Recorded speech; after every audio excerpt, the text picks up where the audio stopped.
আসসালামু আলাইকুম সুপ্রিয় দর্শক, আপনাদের ভালোবাসায় আসলাম কসাই মেয়ের কাছে। আমরা শুনবো তার জীবন কাহিনী। আসসালামু আলাইকুম। ওয়ালাইকুম আসসালাম। আসসালামু আলাইকুম। ওয়ালাইকুম আসসালাম। আপু, আপনার নামটা কি?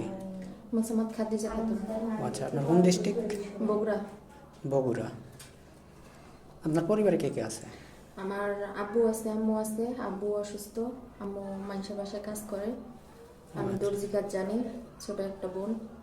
ও আচ্ছা, তো আপনাদের পরিবারটা কীভাবে চলে? আপনি কাজ বাজ করে চালান আর আম্মু কাজ করে নাকি? আপনার আব্বু কাজ করতে পারে না? না, আব্বু কাজ করতে পারে না। আমি দর্জি কাজ জানি, ওই সেটাই মেশিনের কাজ জানি, ওটা দিয়ে টুকটাক করে চলতেছে। ও আচ্ছা, তো মূলত আমাদের এই ক্যামেরার সামনে কেন আসছেন? ভালো একটা মনের মানুষ, বিয়ে শাদী করার লেগে। ও মানে একটা সুন্দর ছেলে পেলে বিয়ে শাদী করার জন্য আসছেন নাকি? হ্যাঁ। ও আচ্ছা, তো আবু, আপনার কি ফোন আছে?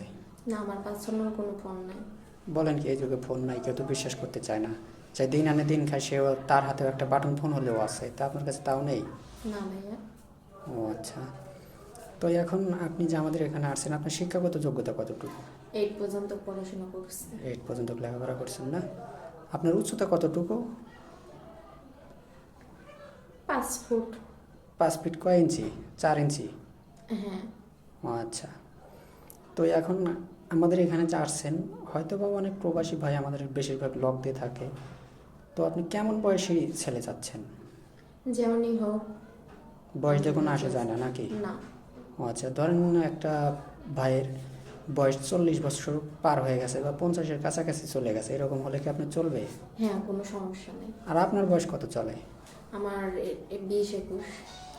21 বছর না? হ্যাঁ। ও আচ্ছা, তো এখন আপনি যে এখানে আসছেন, যদি কোনো প্রবাসী ভাই আপনাকে বিয়ে শাদী করে, তার একটা সন্তান আছে বা তারা আব্বু আম্মু আছে, আপনাকে বাড়িতে রেখে গেল, আপনি তো তাদের ঠিকমতো খেয়াল নেবেন? হ্যাঁ, অবশ্যই। কখনো তো খারাপ আচরণ করবেন না? না। সত্যি বলছেন তো? হ্যাঁ। ওই সন্তানকে কি নিজের সন্তানের মতো দেখবেন? হ্যাঁ। ও আচ্ছা, তো ধরেন অনেক প্রবাসী ভাই বলে যে ভাই, আপনাদের এখান থেকে কোনো মেয়ে নিলে একটা ফোনের ব্যবস্থা যদি করে দেওয়া যায়, পরবর্তীতে দেখা যায় যে কিছুদিন কথাবার্তা বলার পরে ব্লক করে দেয়। এরকম করবেন না তো কখনো? না না, এই ধরনের কাজ কখনো করবো না। এরকম করলে কিন্তু আপনার বিরুদ্ধে আইনগত যে ব্যবস্থা আছে সেটা কিন্তু গ্রহণ করা হবে। সমস্যা নেই। তার কারণ যে আপনারা যদি কখনো কোনো প্রবাসী ভাইয়ের সাথে কোনো প্রতারণা করেন, দেখা যায় যে আমাদের চ্যানেলের অনেক মানহানি হয়। ঠিক আছে, তো এরকম যদি হয় কখনো, তাহলে কিন্তু আমরা কখনো তো আপনাকে ছাড় দিব না। ঠিক আছে, হ্যাঁ। তো এখন যদি কোনো প্রবাসী ভাই আপনাকে বিয়ে শাদী করে আপনার নামে টাকা পয়সা যদি এরকম করে, বয়স একটু বেশি হয়ে গেছে, আপনার বয়স তো অনেক কম, তো পরবর্তীতে তো কোনো সুন্দর ছেলে দেখে, সুদর্শন ছেলে দেখে আবার তার হাত ধরে পরকে করে চলে যাবেন না? না না। সত্যি বলছেন তো? হ্যাঁ। আপনি কয়টা ছেলের আসক্ত হতে চান? একটা ছেলে হলেই হবে নাকি অধিক লাগবে? একটা হলেই হবে। একটা হলেই হবে না? ও আচ্ছা, যাই, বেশ অনেক সুন্দর কথা বলছেন যে আমি একটা ছেলের আসক্তই থাকতে চাই, মানে আপনি যাকে বিয়ে করবেন তার সাথেই সারা জীবন কাটাতে চান নাকি? হ্যাঁ। মানে লাল শাড়ি পরে যাবেন, তার বাড়ি থেকে বের হতে হলে সাদা শাড়ি পরে বের হবেন নাকি? হ্যাঁ। অর্থাৎ সাদা শাড়ি মানে কি বোঝেন? কাফনের কাপড়, বুঝতে পারছেন কি? হ্যাঁ।